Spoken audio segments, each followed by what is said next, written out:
वंदे मातरम। नमस्कार प्यारे साथियों, अवस्थी क्लासेस के इस ऑनलाइन प्लेटफॉर्म पर मैं सत्येंद्र शर्मा आपका हार्दिक स्वागत अभिनंदन करता हूं।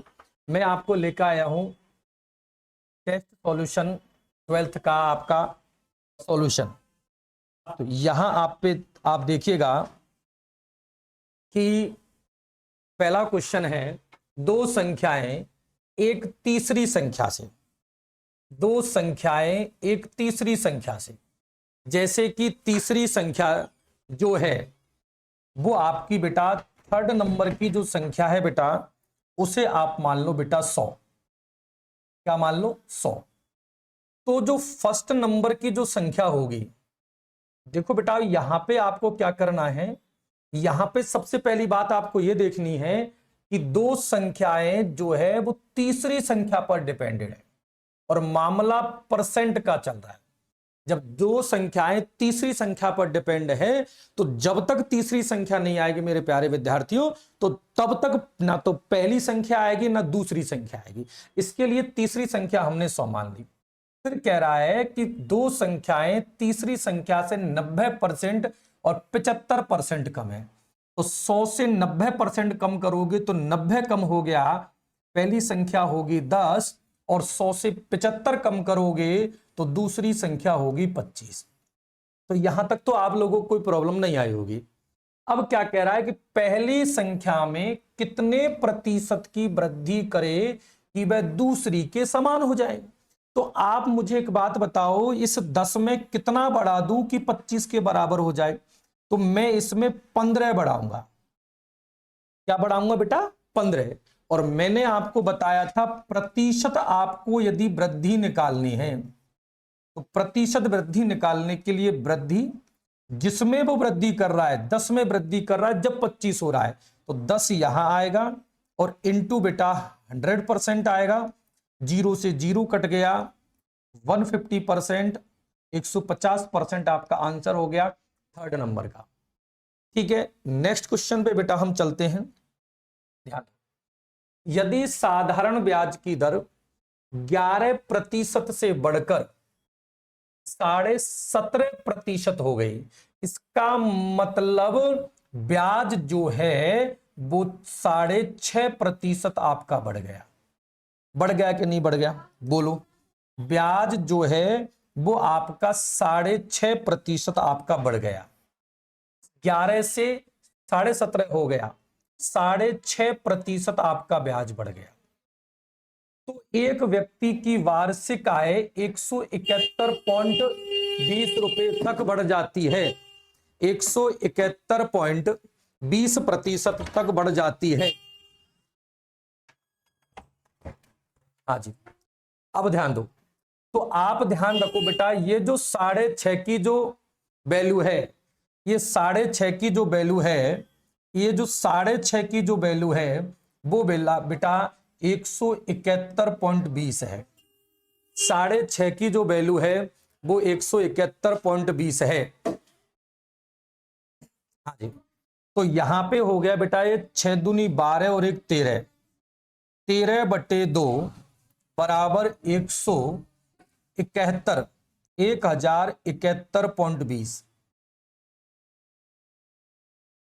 यहां पे बेटा 13 से काटेंगे बेटा तो 13 13 अट्ठे 104, बचा बेटा 3, उतार लिया हमने 1। ठीक है, 13 दूनी 26 और बचा 5 और 13 चौके 52 और आपका 0। तो 1/2 की वैल्यू 82.40 है। तो बेटा एक की जो वैल्यू है वो 82.40 गुणा 2 हो जाएगी।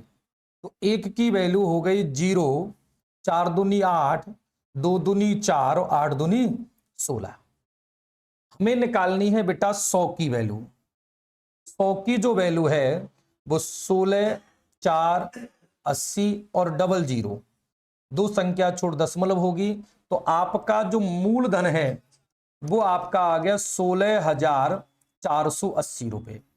करना कुछ नहीं था, ध्यान दो बेटाओ। यहां पे ध्यान रखना है 11% से बढ़कर 17.5 हो गया, इसका मतलब 6.5 आपका बढ़ गया। और जितना आपकी दर बढ़ेगी उतना ही आपका ब्याज बढ़ेगा। एक साल में आपकी 6.5% बढ़ गया, इसका मतलब आपका जो इंटरेस्ट है वो 6.5% ज्यादा होगा। आप समझ लो कि पहले किसी वस्तु पर 11 रुपए ब्याज मिलता था, अब उसी वस्तु पर 17.5 मिल रहा है, तो पहले की तुलना में ब्याज कितना ज्यादा मिल रहा है? 6.5। और ये 6.5 की जो वैल्यू है वो 1071.20 रुपए तक बढ़ जाती है। तो 6.5 की वैल्यू है 1071.20, तो 6 दूनी 12 और 13/2 की वैल्यू है 1071.20। बेटा 13 से मैंने इसे कैंसिल आउट किया, 13 अट्ठे 104, आपका 3 बचा, उतार लिया बेटा मैंने, 1 उतार लिया, 13 दूनी 26, बचा कितना? 5, 5 के बाद मैंने 2 उतारा, 13 चौके 52, 0 की 0। आधे की वैल्यू 82.40 है, तो 1 की वैल्यू करेंगे 2 से मल्टीप्लाई करेंगे 164.80 आ जाएगा, तो 100 रुपए की वैल्यू आ जाएगी 16,480 रुपए। अब आगे सवाल को पढ़ते हैं।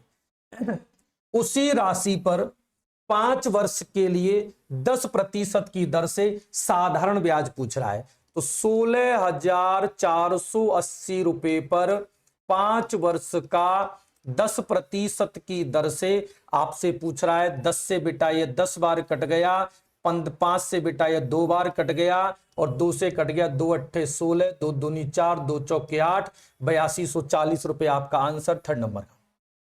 वैसे तो बेटा आपको इसमें यदि आप थोड़ा सा आईक्यू लेवल लगाओ, हिट एंड ट्रायल लगाओ, तो एक लाइन भी आपको नहीं करनी पड़ रही।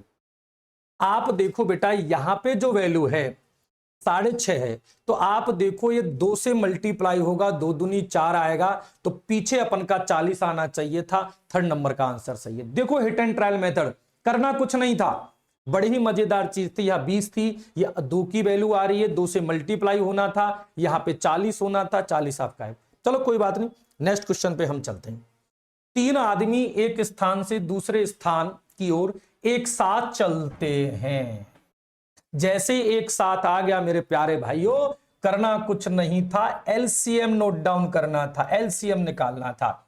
और एलसीएम निकलेगा 63 का, 70 का और 77 का, 63 का, 70 का और 77 का। अब देखो बेटा ध्यान दो, इस 77 वाली बात में एक चीज देखो, अपन को 11 और 7 आ रहा है, या तो आप इनका एलसीएम निकालो, एलसीएम निकालो, या फिर आपको ऑप्शन मेथड से करो।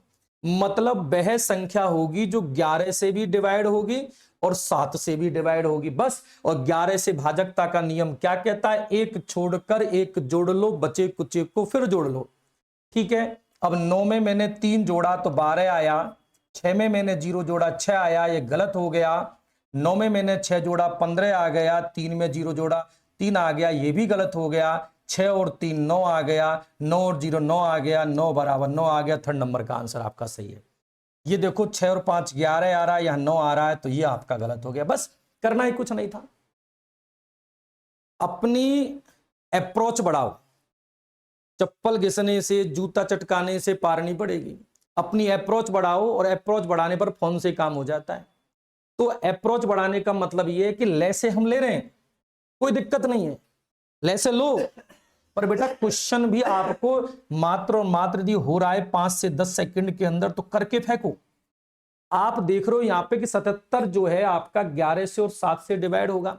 दूसरी बात देखो बेटा यहां पे कि 77 ऐसी राशि है जो 11 से और 7 से डिवाइड है, तो 7 से तो सभी डिवाइड है, ये भी डिवाइड है, ये भी डिवाइड है, ये भी डिवाइड है।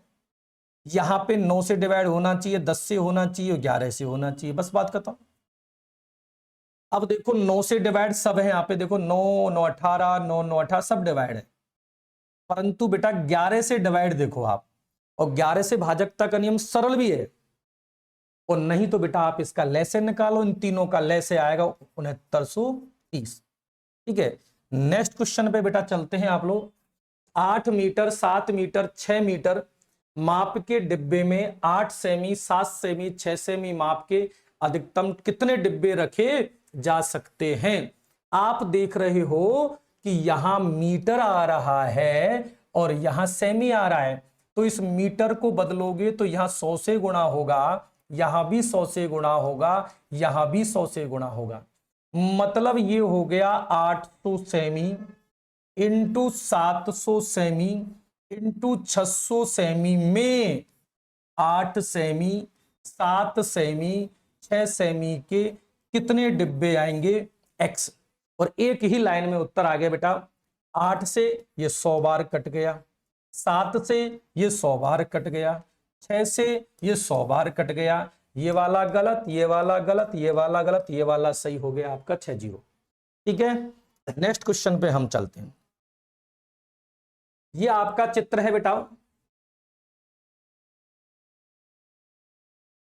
ये वाला आपका डायग्राम। यहां पे ये वाला एंगल ए है, ये वाला एंगल आपका 50 है, ये वाला एंगल आपका 130 का है, ये वाला एंगल आपका बी है। ठीक है, अब एक चीज आप यहां पे देखो, यदि यहां पे एक कैची पैटर्न यदि बन रहा है, क्या बन रहा है? कैची पैटर्न। तो आप एक चीज देखो कि ये वाली जो वैल्यू है ये 130 की तो है ये। ठीक है, प्रतिच्छेदी रेखा एक दूसरे को काट रही है यहां पे। बोलो क्लियर है? बस क्या था, अब ये आपका ये वाला सवाल रह गया, अब ये वाला रह गया।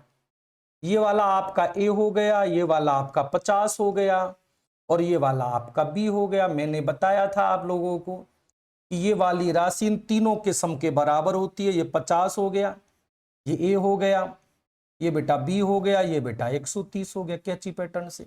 तो आपका क्या बन गया? A plus B is equal to 130 minus 50। तो ए 30 माइनस 50, तो 130 में से 50 जाएगा, 80 आएगा। राइट आंसर आपका 80 हो गया। करना कुछ नहीं था, बस इसमें ये थोड़ा सा आईक्यू लेवल था कि दो रेखाएं एक दूसरे को प्रतिच्छेद करें तो शीर्षाभिमुख कोण बराबर होते हैं, पीठ बराबर होती है। तो अब ये डायग्राम आपका इस प्रकार का बन गया कैची वाला। इसका सम 130 के बराबर आएगा, हमारा 80 हो गया। नेक्स्ट क्वेश्चन पे चलते हैं बेटा। निम्नलिखित में से विद्यालय के विद्यार्थियों के लिए गणित में मौखिक कार्य की सर्वाधिक महत्वपूर्ण विशेषता है। मौखिक कार्य छात्र की मानसिक प्रक्रिया का विकास करती है, ये भी आपका सही है। समय बचाती है, चलो ये भी ठीक है। पेपर पेंसिल की आवश्यकता नहीं होती, ये भी ठीक है। मौखिक रूप से प्रश्नों को हल करने योग्य बनाती है। वैसे तो बेटा ये चारों सही है, परंतु इन सबसे जो आपका महत्वपूर्ण कार्य होगा कि आपका मौखिक कार्य छात्र की मानसिक शक्ति का विकास करता है। तो इसका आंसर बेटा आपका ए हो गया। और अब आपका नेक्स्ट क्वेश्चन पे हम बातें। निम्नलिखित में से कौन सा निगमन विधि का शिक्षण सूत्र नहीं है? निगमन विधि का शिक्षण सूत्र नहीं है, कौन सा है वो? हाँ जी, ध्यान दो। इसमें सूत्र से उदाहरण की ओर चलते हैं, इसमें सामान्य से विशिष्ट की ओर चलते हैं, इसमें आप स्थूल से सूक्ष्म की ओर चलते हैं या सूक्ष्म से स्थूल की ओर चलते हैं। तो सूक्ष्म से स्थूल की ओर चलते हैं, बस स्थूल से सूक्ष्म की ओर इसका शिक्षण सूत्र नहीं है। ठीक है, नेक्स्ट क्वेश्चन पे चलते हैं बेटा। विद्यार्थी समांतर श्रेणी के उदाहरण दे सकेगा। जब व्यक्ति उदाहरण देता है तो वो अवबोध के अंतर आता है। उदाहरण देना, अनुमान लगाना, त्रुटि का पता लगाना, वो आपका अवबोध के अंदर आपका आ जाता है। नेक्स्ट में चलते हैं। निम्नलिखित में से कौन सा एक उपलब्धि परीक्षण के निर्माण का सही क्रम है? जब भी उपलब्धि परीक्षण होता है, सबसे पहले प्रश्न पत्र तैयार करना पड़ता है, ब्लूप्रिंट तैयार करना पड़ेगा, पद विश्लेषण करना पड़ेगा, और फिर आपका प्रश्न पत्र का प्रशासन करना होगा। सेकंड नंबर का आंसर आपका सही है। ठीक है, उपलब्धि परीक्षण के निर्माण का सही क्रम क्या हो गया बेटा? प्रश्न पत्र का निर्माण, ब्लूप्रिंट तैयार करना, प्रशासन वो पद विश्लेषण करना, फिर प्रशासन करना। सेकंड नंबर का ऑप्शन सही है, BADC। तो इस तरीके से आपके जो ये 9 क्वेश्चन थे, बहुत ही बेहतरीन क्वेश्चन थे। हाँ जी, ठीक है, सारे क्वेश्चन मैंने आपको समझा दिए हैं। तो यहां पर आपको बहुत ही इंपॉर्टेंट क्वेश्चन थे बेटाओ। और अगला 13वें पेपर की आप तैयारी कीजिएगा। आप सबके लिए मेरी तरफ से बेस्ट ऑफ लक। धन्यवाद।